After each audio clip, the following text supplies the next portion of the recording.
नमस्कार, मैं श्याम नंदन कुमार आपका एशियन के क्लासेस में स्वागत करता हूं। आज हम लोग पढ़ने वाले हैं भारतीय फसलें तथा उनका वर्गीकरण।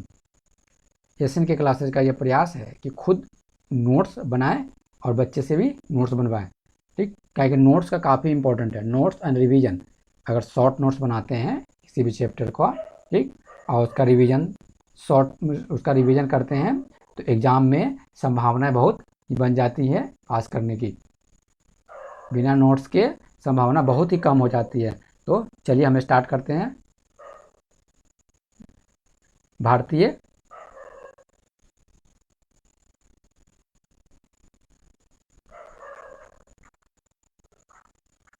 कॉपी या पेन लेके बैठ जाएं, शुरू करें। भारतीय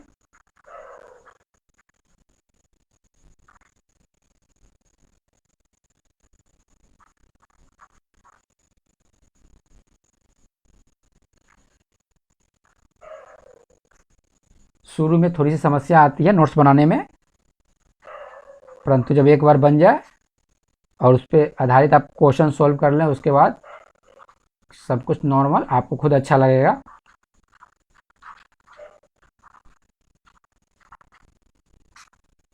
भारतीय फसलें तथा उनका वर्गीकरण, चलिए देखते हैं। मेनली देखा जाए तो भारतीय फसलों को जो है ना, भारत में 3 तरह से हम बांटते हैं।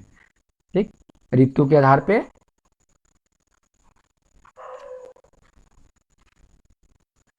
आप भी नोट्स बनाते चलें। जीवन चक्र के आधार पे,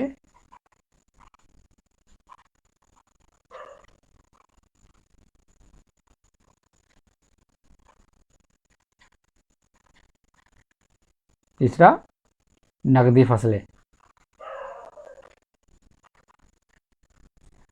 ऐसे काफ़ी तरह से बांटा जाता है, लेकिन हमें जितनी एग्जाम के लिए हमें जितनी ज़रूरत है उसके लिए हमें यह 3 तरह ही काफ़ी है हमारे एग्जाम के लिए।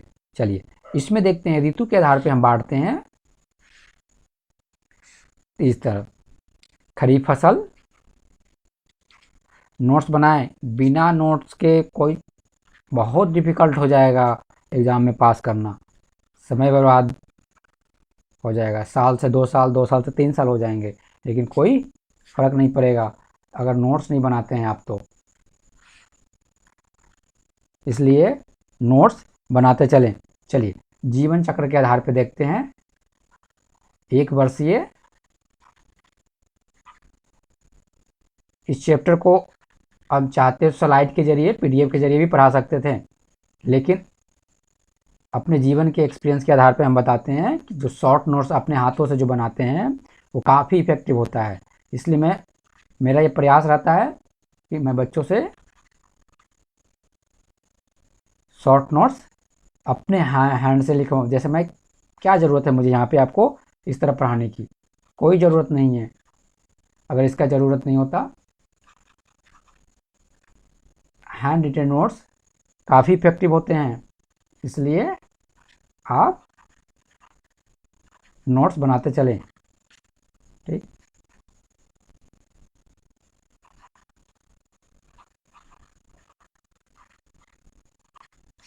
तो हमने देखा जीवन चक्र के आधार पे 1 वर्षीय फसल, 2 वर्षीय फसल और बहुवर्षीय फसल। नकदी फसल में हम देखते हैं, नकदी फसल के अंतर्गत आते हैं, इसको कैश क्रॉप भी बोल सकते हैं, कैश क्रॉप भी बोलते हैं इंग्लिश में।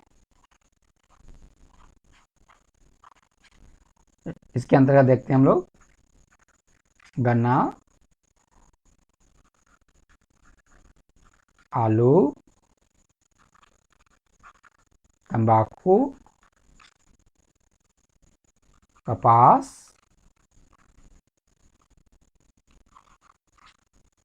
मिर्च, चाय, कॉफ़ी। इतना ही मोर देन सफिशिएंट है, बस इतनी याद होना चाहिए कि इतनी ये जो है नकदी फसल के अंतर्गत आते हैं। अब आइए मेन जो है हमारा ऋतु के आधार पे। ठीक, खरीफ फसल। खरीफ फसल को बुआई जो होती है जून जुलाई, जून जुलाई से सितंबर नोट्स बनाते चलें। सितंबर अक्टूबर,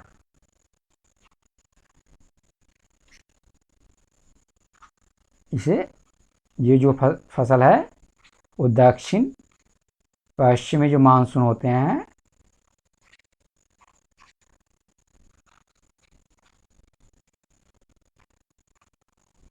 मानसून के आगमन के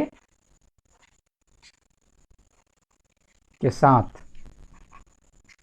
अर्थात दक्षिण पश्चिम मानसून जब आते हैं तो बुआई शुरू हो जाती है। वो महीना कौन सा होता है? जून जुलाई। ठीक, बुआई का समय हो गया जून जुलाई, और सितंबर अक्टूबर में कटाई का समय हो गया। ठीक, जिस साल, एक चीज़ और आपको बता दें कि जिस साल मानसून अच्छी नहीं होती है उनमें खरीफ की फसल का जो है ना वृद्धि नहीं होती है, वृद्धि दर नहीं होती है, जिसके कारण क्या होता है कि हमारे सरकार भी परेशान हो जाते हैं और किसान को भी समस्या बहुत सारी होती हैं। ठीक, चलिए तो अब इसके अंतर्गत हम देखते हैं कि हमारा मेन जो आ रहा है अब कौन कौन से फसल इसमें आते हैं, क्योंकि यहीं से पूछेंगे कि कौन सा फसल खरीफ की फसल है, कौन सा फसल रबी की फसल है। तो आप धान, मक्का, बाजरा, ज्वार, नकदी फसल में देखें इसमें तो कपास आ जाते हैं इसके अंतर्गत, खरीफ के अंतर्गत। और तिलहन में देखें तो तिल, मूंगफली और सोयाबीन। मेरा ये प्रयास है कि एक ही स्लाइड में आपकी पूरी फसल को समाप्त कर दिया जाए, ताकि एक अच्छा सा नोट्स बन जाए और रिवीजन करने में भी ये आपको सुविधा हो। विद इन 5 मिनट्स, 5 मिनट तो मैं बहुत बोल रहा हूँ, जब 2-3 बार रिवीजन करेंगे तो हार्डली 1 से 2 मिनट में आप इसका रिवीजन कर पाएंगे। वही अगर मैं स्लाइड में पढ़ाता आपको तो एक तो उतना इफेक्टिव नहीं होता है। आप अब इसको जब हैंड रिटन हाथ से बना लेंगे इस नोट्स को एक बार, तो फिर मुझे नहीं लगता कि आपको फसल से रिलेटेड इस तरह क्वेश्चन में किसी तरह की समस्या आएंगी। चलिए अब रबी को देखते हैं हम। रबी क्रॉप को अक्टूबर,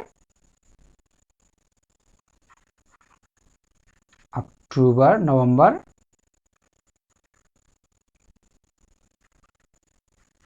नवंबर में बुआई होती है और मार्च अप्रैल में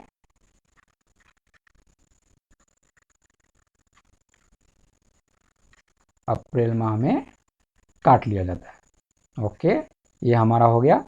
इसे शीतकालीन फसल भी बोलते हैं, क्योंकि आपको पता है कि इस समय जो है ना ठंड का मौसम होता है। नोट्स बनाते चले। अब अनाज देखते हैं कौन सा है इसमें। गेहूं,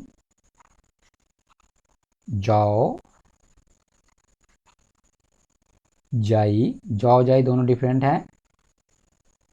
चना, तिलहन के अंतर्गत देखें तो राई, सरसों, अलसी। ओके, दलहन में मसूर, मटर। ये मुख्य फसल है जो हमें इतने तो कम से कम याद रखने ही रखने हैं। गेहूं, जौ, जई, चना, राई, सरसों, अलसी, मसूर, मटर। अब जायद के अंतर्गत देखें, जायद को हम यहाँ पे लिख देते हैं। आप कॉपी पे स्पेस बचा होगा तो लिख लीजिएगा, क्योंकि एक स्लाइड में रखने से क्या होता है ना कि रिवीजन करने में बहुत अच्छी तरह से बनता है। ठीक, हालांकि जायद के बारे में अगर आप नहीं भी पढ़े हैं तो कोई नहीं चलेगा, हमें मेनली याद रखना है खरीफ की फसल और रबी की फसल। इन्हीं से क्वेश्चन मेनली बन रहे हैं एग्जाम में, चाहे आप यूपीएससी के एग्जाम दे रहे हो, चाहे स्टेट पब्लिक सर्विस कमीशन का एग्जाम दे रहे हो। ठीक है ना, तो आपके क्वेश्चन जो बनेंगे यहीं से बनेंगे। अभी जो है ना सरकार जो अभी खरीफ फसल का न्यूनतम समर्थन मूल्य घोषित किए हैं। ठीक, बहुत इंपॉर्टेंट है। अप्रैल मई, तो हमारा है फरवरी मार्च से अप्रैल मई जायद की फसल। इसमें जो है कौन सा आ जाता है? खरबूज। नोट्स बनाएं, नहीं बनाएंगे तो बहुत समस्या हो जाएंगे। इसलिए इस स्लाइड से नहीं बनाते हैं कोई बात नहीं, लेकिन नोट्स कहीं से भी शॉर्ट नोट्स आपके पास होनी चाहिए। सबसे बड़ी कमजोरी, अगर नोट्स नहीं बनाते हैं, सबसे बड़ी कमजोरी, एग्ज़ाम पास करना भूल जाइए, सवाल ही नहीं होता पास करेंगे एग्ज़ाम। इसलिए नोट्स बनाएं। थोड़ा सा शुरू में लेंदी लगेगा, बोरिंग सा लगेगा, लेकिन एक बार बन जाएगा और उसके बाद जब रिवीजन कर लेंगे आप तो काफ़ी मज़ा आएगा। फिर उसके बाद देखिए कितने अच्छा लगेगा आपको। चलिए तो हम लोग देखते हैं, हम लोग जायज़ में क्या देखें। ये फरवरी मार्च से शुरू होते हैं, मार्च से अब अप्रैल मई तक इनका जो है ना, फरवरी मार्च में ये बुआई और समझिए अप्रैल मई में कटाई। तो खरबूज, तरबूज, ककड़ी, पत्तीदार सब्जियां, ये हो गए। तो हमने एक स्लाइड में पूरे को ख़त्म किया। आप अपने एक नोट्स बना के बस एक बार में रिवीजन कर दें, 2 मिनट में ख़त्म। शुरू में जो 10 में 15 मिनट लगे, हमने भी साथ में लिखा। आपको भी मेरा ये प्रयास है कि आप भी ये नोट्स बनाएं। चलिए अब हम लोग देखते हैं कि क्वेश्चन किस तरह के पूछेंगे। नोट्स बना लीजिएगा, अगर नहीं बनाया अभी तो फिर बाद में देख के बना लीजिएगा। चलिए अब क्वेश्चन हम बताते हैं क्वेश्चन किस तरह का पूछेगा। यूपीएससी में भी क्वेश्चन इसी तरह का सिंपल ही पूछा गया था, लेकिन चलिए इनमें से बताते हैं। इनमें से कौन खरीफ की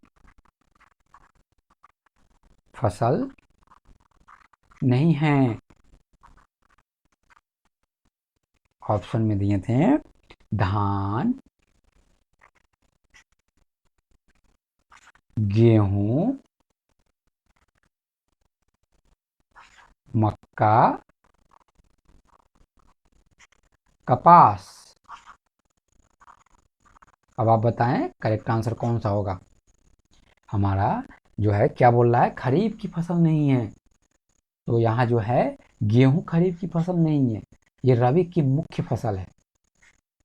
धान जो है, धान, मक्का, कपास, ये खरीफ की फसल है। दूसरा क्वेश्चन आपको देते हैं हम, वो थोड़ा ट्रिकी है। चलिए, गन्ना कौन सी फसल है? आपको देंगे ऑप्शन, ए में रबी, बी खरीफ, सी जायद, डी इनमें से कोई नहीं। अब आप बताएं कौन सा आंसर होगा। इनमें से कोई नहीं। क्यों? क्योंकि ये गन्ने पूरे साल भर के, गन्ने पूरे वर्ष की फसल है, एक साल की पूरी फसल है ये। इसलिए न रबी होंगे, न खरीफ, न जायद, इनमें से कोई नहीं। आई होप आपको यह चैप्टर बहुत अच्छी तरह समझ में आया होगा। नेक्स्ट में हम लोग पढ़ेंगे एमएसपी। मैंने इसको पहले इसलिए पढ़ा दिया है ताकि आप अच्छी तरह से समझें।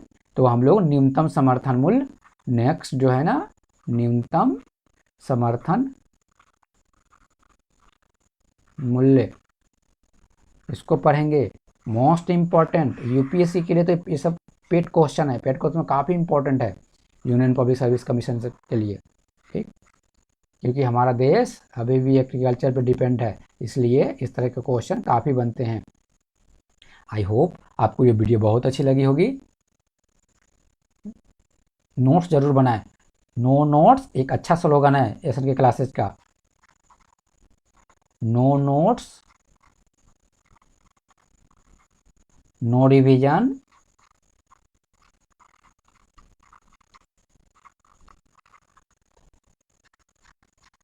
No success. नोट्स बनाएं, रिवीजन करें, सक्सेस आपके कदमों में होगी। अगर ये दो काम नहीं करते हैं, नोट्स कोशिश करें हैंड रिटन बनाएं, क्योंकि हैंड से जब आप लिखते हैं ना तो काफ़ी इफेक्टिव होता है। ओके, चलिए, थैंक यू। अपना ध्यान रखिए, कोविड से बच के रहिए।